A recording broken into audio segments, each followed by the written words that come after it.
You've clicked because you've probably heard of St. Paul. And also you've heard that the letters of Paul, the Apostle, are some of the earliest Christian documents we have. And that's what most scholars say. But what if I told you those letters might not be letters at all?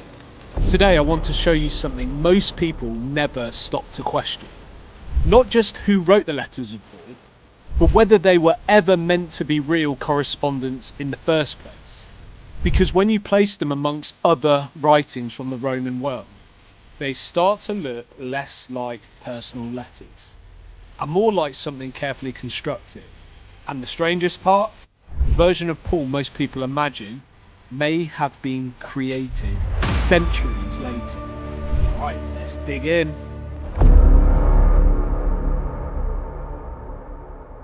Hey, welcome back. If you're new here, I'm Sam, a religious studies teacher who delves into what Christianity has to offer. If you'd like to support me on my journey, I have a Substack that gives you ad-free early access to my videos. Go check it out.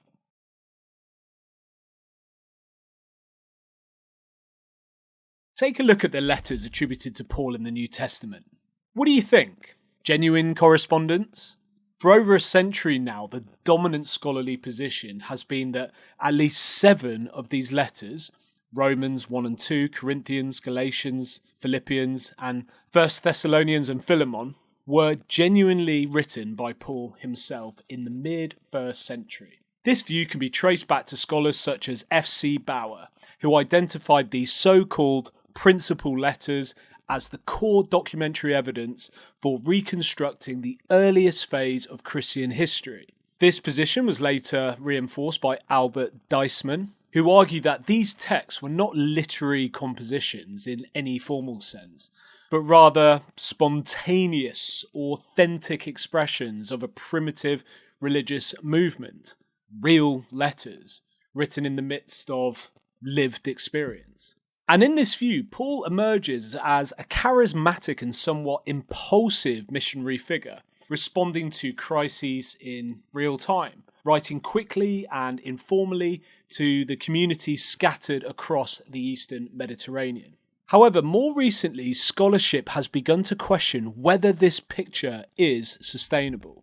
One of the most striking challenges comes from the work of Nina Livesey, who argues that the very foundation of this consensus rests on a series of problematic assumptions about how ancient texts actually function.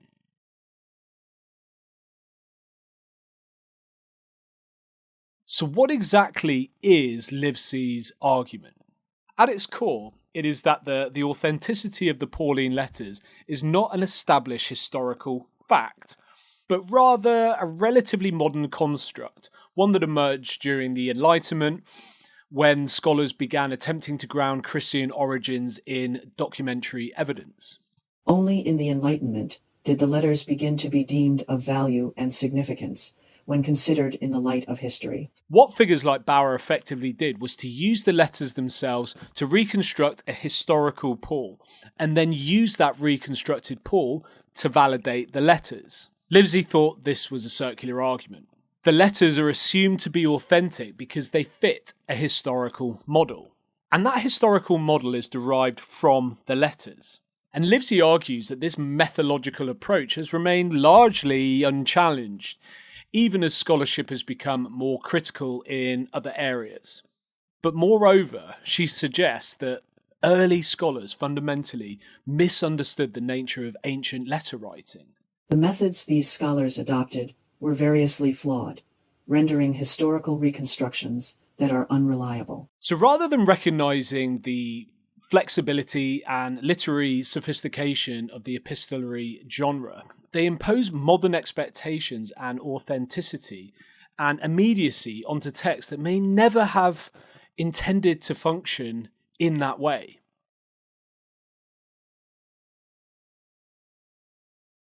So when we turn to the letters themselves, a number of features stand out.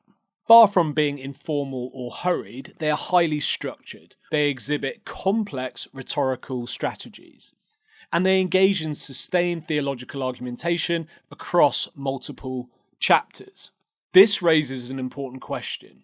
Would a travelling missionary operating under constraints of distance and time and limited resources, realistically produce documents of this level of sophistication?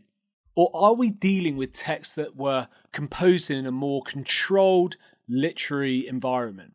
Livesey argues for the latter, and in her view, these are not genuine letters in the strict sense, but rather what she terms letters in form only. So that is to say, texts that adopt the outward structure of correspondence, opening greetings, named recipients, situational references, but which function primarily as vehicles for instruction and persuasion.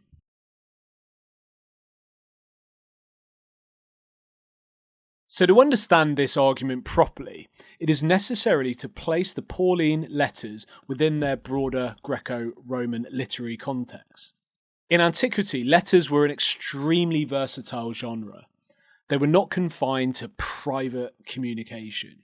Rather, they were frequently used as a medium for philosophical discourse, moral instruction, and a form of rhetorical performance. And one of the cleverest parallels can be found in the writings of Seneca the Younger. Seneca's moral epistles are presented as a personal correspondence, and they are written in a direct conversational tone. They address ethical concerns and practical questions, yet modern scholarship widely recognises that these letters are literary constructions. They were not written in response to real-time situations, but were carefully composed to communicate Stoic philosophy to a broader audience. So the letter format creates a sense of intimacy and immediacy, but this is a rhetorical effect rather than a reflection of any form of historical reality.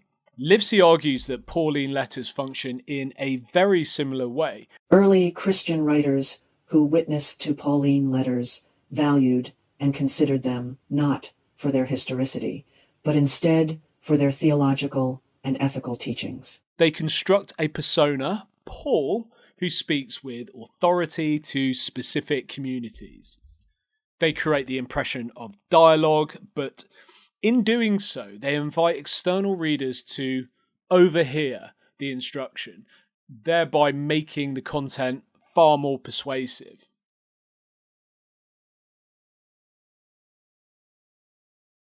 If we move from the literary form to historical evidence, further problems emerge. The traditional account of Paul's life is derived primarily from two sources: the letters themselves and the Acts of the Apostles. However, when we look for independent contemporary corroboration, the evidence is noticeably absent. There are no references to Paul in non-Christian sources from the first century. There are no inscriptions, no admin records, no mention in Roman historical writing. This stands in contrast to many other figures from the ancient world, for whom we possess at least some form of external attestation. Moreover, attempts to construct a chronology of Paul's life often rely on the letters themselves, creating once again a circular framework in which the texts are used to validate the historical figure, and the historical figure is used to validate the texts. Livesey suggests that rather than uncovering a historical individual, scholarship may in fact have constructed Paul out of recurring literary and theological themes.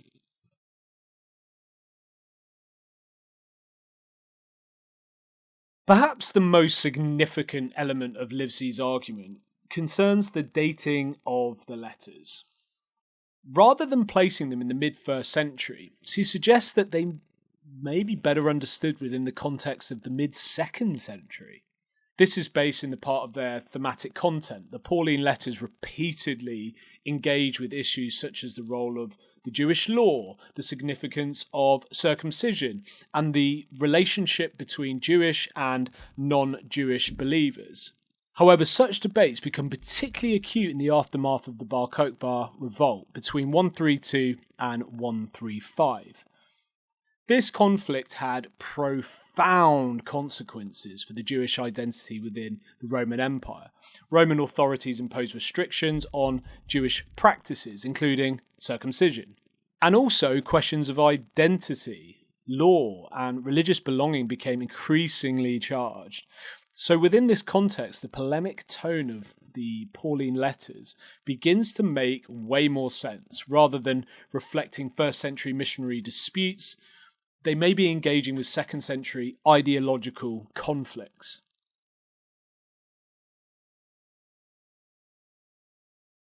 So if the letters are indeed compositions, the question then arises, where were they produced?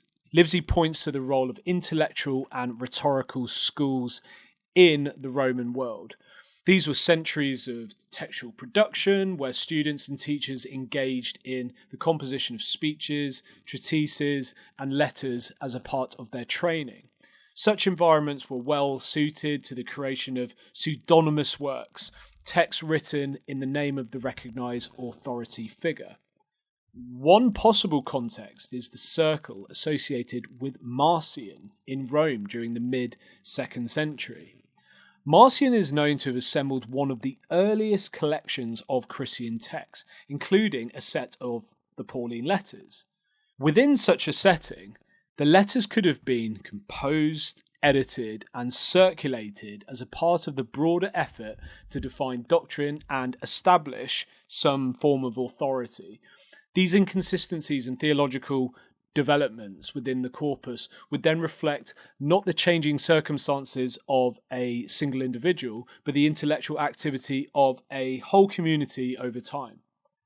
So what does this all mean then? It does not prove conclusively that Paul never existed. Livesey herself acknowledges this. However, it does challenge the assumption that Pauline letters can be straightforwardly treated as authentic. We have no external evidence of Paul. No non-canonical or non-extra-canonical sources refer to him. When examined within their literary and historical context, they begin to look less like spontaneous communications and more like constructed texts. Texts designed to construct, to persuade, and to shape emerging religious identity.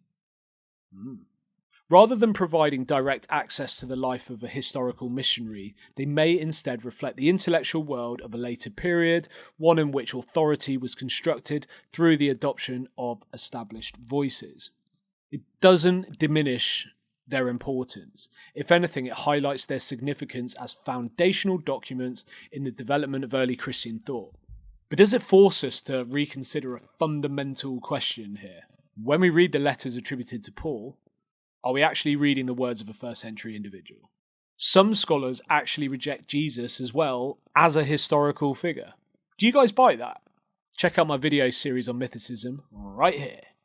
Let me know what you think. Love reading your comments. Love getting into them and engaging with them. All right, catch you in the next one. See you later. Bye. God complex. Haters love to hate, but I never feel pressed. Got a lot on my plate, but I never get stressed.